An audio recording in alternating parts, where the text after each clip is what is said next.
Now, when we think of Punjab, we think of fertile lands, we think of zamindars, we think of farmers who know how to fight for their rights. Yet, suicide rates in Punjab are also soaring. The 2023 NCRB report estimates close to 300 suicides, farmer suicides last year. The reasons for it are varied. People say that they have to take out huge loans just to be able to buy basic equipment to modernize agriculture. As well as there is a culture in Punjab which is sort of flamboyant, and to keep up with that society, to keep up with that culture, also people have to take out heavy loans. We met families who have lost their young sons, 25, 26-year-old sons, to suicide, driven to this point only because of the heavy burden of debt that they were under. The Green Revolution state of Punjab is ironically in the middle of an acute farm debt burden. The farmers are drowning under loans today, a spectre that has come on top of the state, suffering from alarmingly low groundwater tables, unsustainable MSP dependent crops like wheat and paddy, lack of industries, and unemployment. We visited Penny Baga village in Mansa district where farmers claim that in every fourth household, a case of suicide has been reported. पिंड में तो हर चौथे घर में पंजवें घर में एक खुदकुशी होती है चौथे घर पे सारा कर्जा की वजह से, चार घर छड़ दिए और पंजवीं जो खुदकुशी है ज्यादातर कर्जे की वजह से। कर्जे की का और मेरे जुम्मे में 10 लाख का कर्जा है बैंक का है सोसाइटी का है आड़ती का है। वो हमारे फसल जो करते थे ना मिर्चा लगाते हैं हमारे बैंडी बागा में ना ਮਿਰਚਾਂ ਦੀ खेती करते हैं जी ਉਹਦੇ ਵਿੱਚ ਨੁਕਸਾਨ ਹੋ ਗਿਆ ਸੀ ਪੈਸੇ ਦੇਣੇ ਸੀ ਉਹਨਾਂ ਨੇ ਬਹੁਤ ਜ਼ਿਆਦਾ ਤਕਰੀਬਨ 16 ਲੱਖ ਰੁਪਇਆ ਕਰਜ਼ਾ ਸੀਗਾ ਮੈਮ ਉਹਨਾਂ ਦੀ ਡੈਥ ਤੋਂ ਪਹਿਲਾਂ 11 ਲੱਖ ਸੀ ਤੇ ਟੋਟਲ ਉਹਨਾਂ ਦੀ ਡੈਥ ਤੋਂ ਬਾਅਦ 15 ਲੱਖ ਰੁਪਏ ਦਾ ਕਰਜ਼ਾ ਸੀਗਾ ਮੈਮ ਤੇ ਉਹ ਕਰਜ਼ੇ ਨੂੰ ਲੈ ਕੇ ਬਹੁਤ ਹੀ ਜ਼ਿਆਦਾ ਮੈਮ ਟੈਨਸ਼ਨ ਲੈਂਦੇ ਸੀਗੇ ਡਰਿੰਕ ਕਰਦੇ ਸੀ ਟੈਨਸ਼ਨ ਕਰਕੇ ਉਸਦਾ ਡਰਿੰਕ ਤੋਂ ਬਾਅਦ ਉਹ ਬਹੁਤ ਜ਼ਿਆਦਾ ਅਪਸੈਟ ਹੋ ਜਾਂਦੇ ਸੀਗੇ ਤੇ ਇਸ ਕਰਕੇ ਡਰਿੰਕ ਕਰੀ ਵਿੱਚ ਉਹਨਾਂ ਨੇ ਇਹ ਕਦਮ उठाया। क्या कहते थे वो ड्रिंक करके कर्जे के बारे में? मैम उन्हें टेंशन रहती थी कि हमारा अपना घर नहीं है अभी अच्छा हमारा जो मकान है ना गिरने वाला है तो उन इस बात की टेंशन बहुत ही ज्यादा लेते थे कि हमारा मकान ना गिर जाए अभी नया मकान बनाना है पैसा बहुत देने वाला है इस बात की बहुत ही ज्यादा टेंशन लेते थे इन्हीं बात की ज्यादा टेंशन लेते थे अभी। बच्चा भी छोटा है मैम बच्चा मेरे हस्बैंड की तो डेथ हुई है उधर मैम मेरा बेटा ਜਿਹੜਾ 6 ਮਹੀਨੇ ਤੋਂ ਕੁਝ ਦਿਨ ਉੱਪਰ ਸੀਗਾ ਜਿਹੜਾ ਹੁਣ 1.5 साल ਦਾ ਮੇਰਾ बेटा ही। तो उन्होंने जो पैसे उठाए थे कहाँ से उठाए थे, किससे पैसे, बैंक से लिए थे, रिश्तेदारों से लिए थे, कहाँ से लिए थे? मैम कुछ तो बैंक में से लोन लिया था हमारे गोल्ड जो हमारे पास गोल्ड था उस पे हमारा लोन किया हुआ था उसके बाद कुछ रिश्तेदारों से या मेरे मायके वालों के रिश्तेदारों से लिया था। अभी वो आड़तियों जो होते हैं ना हमारी फसल जहाँ पर आती है उन आड़तियों थे पैसे 6 लाख तो उनसे लिया हुआ था तो उसके अलावा हमारे वो सनियार के पास में से लेना देना चलता था वहां से लिया हुआ था तकरीबन 2.5 लाख रुपया वहां से था टोटल हमारा 11 लाख कर्जा था मैम उनकी डेथ से पहले। Even though Manjeet and her husband diversified their crop, they still suffered massive losses. It is one of the many reasons farmers are not diversifying from the paddy crop. Members of Punjab's Farmer Welfare Board told ThePrint that the yield per acre of assurance of lifting crop at MSP in paddy is a reason why Punjab's farmers are not moving away from it. The high burden of debt is proving fatal for the farmers of Punjab. The average debt of Punjab per agricultural household stands at 2.03 lakh rupees, the third highest in the country after Kerala and Andhra Pradesh, according to the situation assessment of agricultural households and land and livestock holdings of households in rural India 2019. This, even though the average income of farmers in Punjab is the second highest in the country at 26,000 rupees, incurred from various sources. Nearly 54% of the state's farmers are stuck in debt. Total farmer loans in Punjab exceed 1.4 lakh crore. Output cost, or what we call as the farm gate price, has remained more or less static in the last 40 years.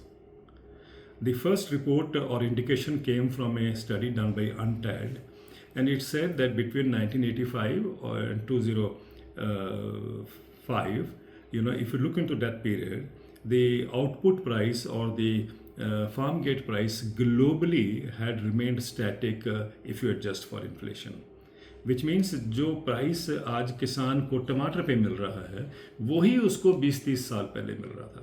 Now after 2005, I gave you the figure between 1985 and 2005, 20 years. After 2005, there is a study done by OECD, Organization for Economic Cooperation and Development, which is the richest trading bloc. It says that after 2005, or let's say after 2000, because this study started from 2000, it says that Indian farmers are the only one globally who are incurring losses year after year. The fiscal health of the state of Punjab is extremely poor. In 2025, Niti Aayog ranked it last among 18 major states on fiscal health. The state's fiscal debt stands at 4.17 lakh crore, and almost half of the budget is spent in debt servicing. In the meantime, the state does not have a formal agricultural policy. Unemployment is at an all-time high. Significant efforts have not been made towards crop diversification, even as over-reliance on wheat and paddy is hollowing the state from the ground below. The last debt waiver for farmers happened in 2016, and redressal systems in place aren't working. R.S. Guman, eminent economist, told ThePrint over the phone that Punjab government is not in a position and the Indian government is not in the mood to fix the agrarian debt crisis of the state. 89% of the farmer households, irrespective of whether they're big or small, are under debt, big or small, and the average debt per household is about 2 lakh rupees. Now, with that debt and shrinking land holdings, and sometimes the land holdings which the farmer is cultivating may be 2.5 acres, but he has taken 10 acres on lease or rent. So, although on paper it looks as if he's a reasonably big farmer cultivating 12 acres, 14 acres, he is only having about 2.5 acres of his own land, and the remaining is on rent. So this is, in my personal opinion, not enough to meet, apart from the general expenses when the MSP talks in terms of numbers of the cultivating expenses, and the government of India says, we are paying 100% of what the cultivating expenses are, including notional things like family labor and so on. But fact of the matter is that a farmer also has other social liabilities in terms of, education of his kids, marriage of daughters, and so on and so forth. So this kind of accumulates, and for the people who are not having any supplementary income, this kind of then balloons, and that debt goes up. And as you know, a farmer, unlike a businessman, does not have the liberty to declare bankruptcy in that sense. So both the banks, cooperative societies can attach and sell the land through a very summary procedure. So when he faces that type of a scenario, then perhaps the only way forward for him might be a suicide. We don't have any counseling, formally methods. And it is ultimately when he sees there is no other way out that he takes this extreme step. And although there has been a notional dip over the past 2-3 years, statistically speaking, but at the same time, in absolute terms, it is not something which a state like Punjab or the policymakers should be ignoring. This is something which needs to be addressed. Punjab has long framed policies to provide easy debt redressal to farmers, especially in the informal sector. In 1936, it also decided to establish tribunals for farmers under the Punjab Agricultural Indebtedness Act. But this act was never enacted. In 2016, another law was framed for establishments of such tribunals, but the tribunals remained underutilized and information on their access is absent. Colonel Gill, an ex-army veteran and social worker, has approached the Punjab and Haryana High Court with a PIL asking to hold all farmer loans in abeyance until and unless such tribunals are up and running. There is no website, there is no office, there is it's all existing in files. No, it is not dealing with the per se as the it should have done in terms of the 1936 Sir Chotu Ram's Punjab Agriculture Indebtedness Act. It should have been on ground. So farmers are not at all aware. There is no farmer participation. So I think there is a, I'll call it a collusion between the authorities, bureaucracy, and Artiyas, who are the main target of this Agriculture Indebtedness Act. So actually, this should have become non-institutional debt forum, and it should be also dealing with the landless farmers' debt. And it should have been a redressal mechanism in which the first thing and foremost which needs to be decided on this non-institutional debt is the high interest rates.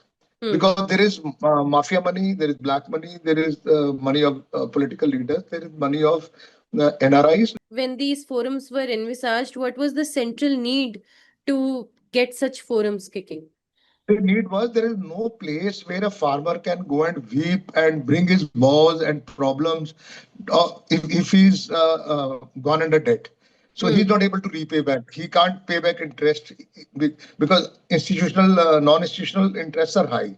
And most of the farmers who die, they are either 90, I'll say 80% are from the loans which are non-institutional loans, which got high interest rates.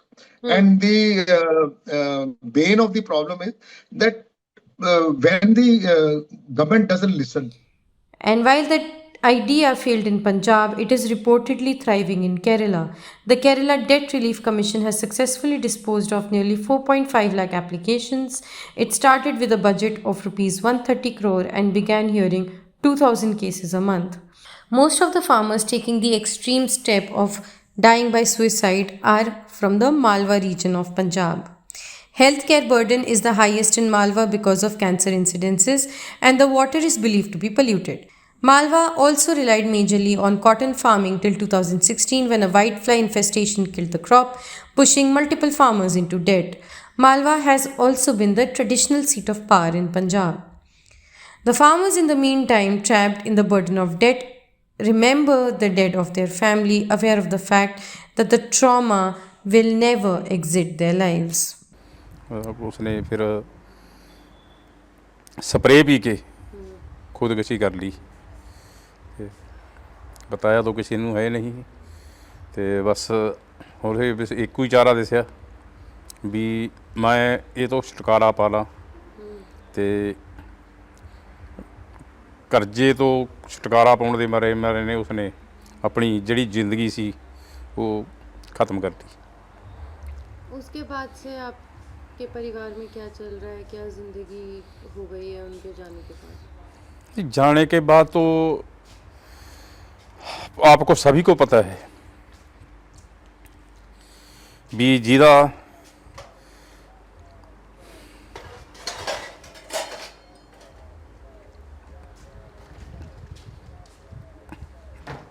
जवान बेटा घर तो चलिया जाए तो ਉਹਦੀਆਂ ਤਾਂ ਮੁਸੀਬਤਾਂ ਤੋਂ बढ़नी ही है।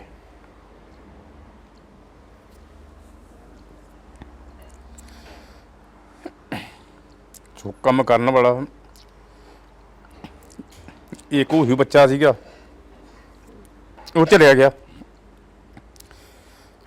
फिर हम वो बुढ़े हो चले हैं।